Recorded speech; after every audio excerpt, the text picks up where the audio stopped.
Hey everyone, my name is Justin. I'm a speech pathologist and my voice used to sound like this.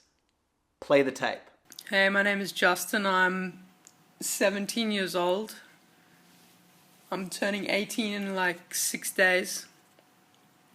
Ding, dong, king, kong, bing, bong. Ding, dong, king, kong, bing, bong. My hobbies are soccer, rugby, cricket, tennis, basically like any sport. Up until the age of around 18 and a half, I struggled with a very high-pitched, cracky, breaky, not a very smooth masculine voice that I would have wanted. It was very difficult to talk loudly with the voice I had.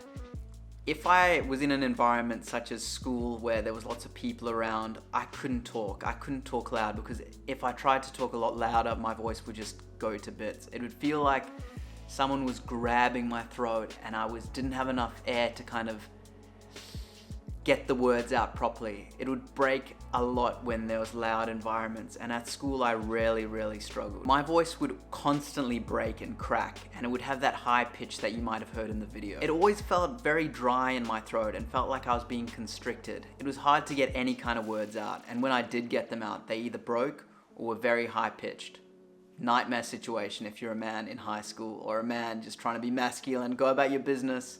It wasn't good. As you can imagine, this led to a lot of bullying in high school. People would constantly say, when is your voice gonna break? They would give me shit about not hitting puberty because my voice hadn't broken. Yeah, it was a very tough time for me. Very tough. Answering the phone became a bit of a nightmare situation. Back in those days, we had a home phone. So if you remember, people would call your home and I would answer and I'd say, hello, and they would think it was either my mom or my sister because my voice sounded very feminine. Yeah, so answering the phone, I still get a bit of PTSD from back in those days because, yeah, it was very embarrassing to then say, no, it's Justin. Yeah, not fun. I know I'm having a bit of a laugh about it all now, but back in those days, I would come home from school or wherever I was and I would consistently cry and cry myself to sleep. I would also just pray at night that I would wake up with a deeper voice and that puberty would take effect. I'm not even very religious, but I would just pray, please can my voice break? Please, this is just such a nightmare having this voice. I constantly felt like I just couldn't express myself properly and that my voice didn't represent who I was. Obviously, because my voice was very high pitched, it affected my masculinity and I didn't feel masculine at all. I couldn't express myself because I didn't really want to talk. I would rather be quiet. And I quite enjoyed being a social person and talking to friends and everything, but with the voice that I had, I just didn't want to open my mouth because then I would hear all the crackling, the high-pitchedness, and it very much affected my personality because I didn't want to talk. This led to a lot of social isolation. I didn't want to do anything with friends after school. When I was invited to social events, I declined. Basically all because of my voice. I didn't want to be seen out in situations and it gave me a lot of anxiety talking to people. Even though I'm a fairly social person and I think I've got some good social skills, I became isolated because I didn't want to talk in front of them. I was also worried that people would think I'm gay. Now, there's nothing wrong with being gay at all, but I'm not gay and I was worried that girls wouldn't pay attention to me because they'd think, oh, Justin's just gay, he's got a high-pitched voice. So I made a pact with myself that I wouldn't get a girlfriend or anything until my voice was sorted out and that, yeah, basically that I wouldn't be able to have a girlfriend until my voice was better and more deep because then I might think, oh, they always assume I'm gay. And yeah, so I didn't have a girlfriend through high school and up until I was 18. Okay, I'm putting glasses on because it's getting serious, guys. So what did I do? The first step was telling my mum.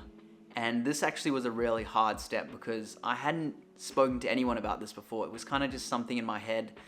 I felt like if I talked about it with my mom, then it's all of a sudden real. But this proved to be one of the most crucial steps because once I spoke to my mom, she was very understanding and there was someone on my side now, someone who could help me sort this out. So that was a major step. Telling my mom, who eventually told other people, my sister, my dad, and from that we actually started to take action about my high-pitched voice. The first step was going to a general practitioner or a GP. Thus begun my major journey of seeing many, many different GPs. I went all around Perth in Australia. So if you're a GP in Perth, Western Australia, you've probably seen my face because we went to so many.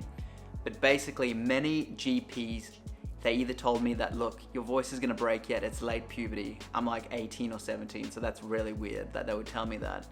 Or they said like, that's just the way your voice is. That's how you are. That's how you were made, kind of a deal. So they were kind of like, yep, slapped me on the ass and got me out of there, saying it would either sort out or on its own, or that's just how it is. So that was very demoralizing. But because my voice was affecting me so much, and because in the back of my head I kind of thought, this isn't the way your voice should be. This voice doesn't represent who you are. I kept persisting and kept going to different GPs, trying to get some kind of answer. And eventually I did. So eventually I went to a general practitioner who told me that basically he had no idea what was going on, and that I would need a referral to an ear, nose and throat specialist because maybe they would have some kind of idea what was going on with my high-pitched, cracky voice. And this was actually great because it was a lead that I was kind of looking for the whole time. Someone to admit like, look, we've got no idea what's going on. Here's a specialist who can help you. So the next stage was getting a referral to an ear, nose and throat specialist, or an ENT. I was lucky enough to get a referral to the world's coolest ENT. This ear, nose and throat specialist was the ENT for none other than Nelson Mandela when he was a bit older, not when he was president of South Africa. And not only was he really experienced, he was a really cool, empathetic guy who had a lot of empathy for me and really took the time to see what was going on with my voice. The process with the ENT began with a thorough medical evaluation. This included the timing and persistence of my symptoms, related factors, and the effects of my voice on my life. So all the isolation and everything like that I've discussed. It's getting a bit dark outside, so I'm gonna light a candle quickly.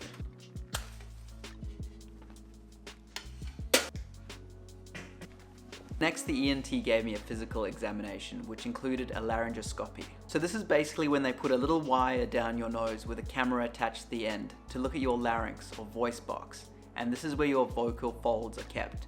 And these are the little things that vibrate together that create our voice. This felt really strange. It felt like I'd been abducted by aliens and they were like probing my brain.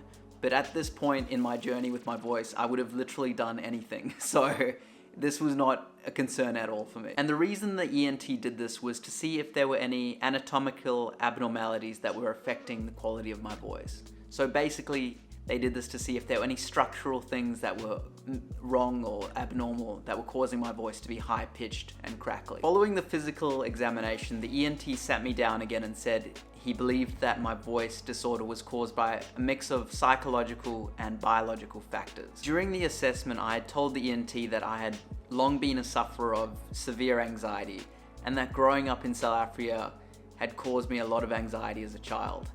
This led him to think that a lot of the anxiety that I'd experienced in my life had caused my voice disorder, which kind of blew my brain at the time. He told me that a lot of this anxiety had caused a lot of tension in my voice box, and there was a lot of tightness of the muscles in my larynx, which had caused my voice to become high-pitched and cracky. He then told me I had a voice disorder called Puberphonia. Finally, all had been revealed, and now I knew exactly what I had.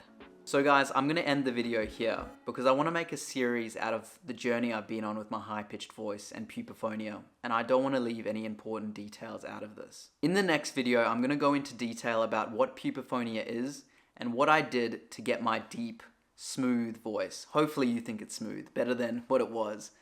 So yeah, that's what I'm gonna do in the next video. So guys, I would love you to stick around. I would love you to subscribe, like, and just be here in the space waiting for my next video, because if you were like me and you do have a high-pitched voice, it's very difficult, and I do understand what you're going through. That's why I want to give as many details as possible. So like and subscribe, hang around, and the next one will be out soon. See you guys then.